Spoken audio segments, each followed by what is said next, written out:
तुम कह रहे हो कि नए साल के बाद बच्चों की कलेक्शन बनाओगे। तुम मेरी सोच पढ़ लेते हो। चलो अब जल्दी से किस करो मुझे यहाँ। क्या कर रहे हो तुम? हाँ अच्छा, नाम तो सोचो उस बेबीज कलेक्शन का क्या होगा। हाँ बिल्कुल, हयात और मुराद से मिलता जुलता होना चाहिए। हयात मुराद। हाय मुर्क, हाय मुर्कज।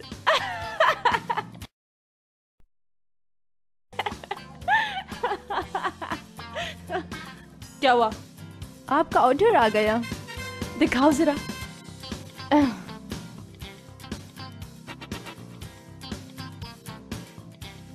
ये मंगवाया क्यों है?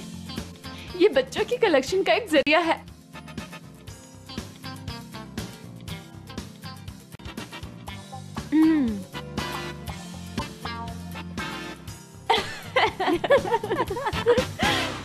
इधर आओ और करीब। तजस्सुस बहुत ही बुरी चीज होती है, बताया था ना। मुझे बहुत खुशी होगी अगर तुम यहाँ से चली जाओ फौरन।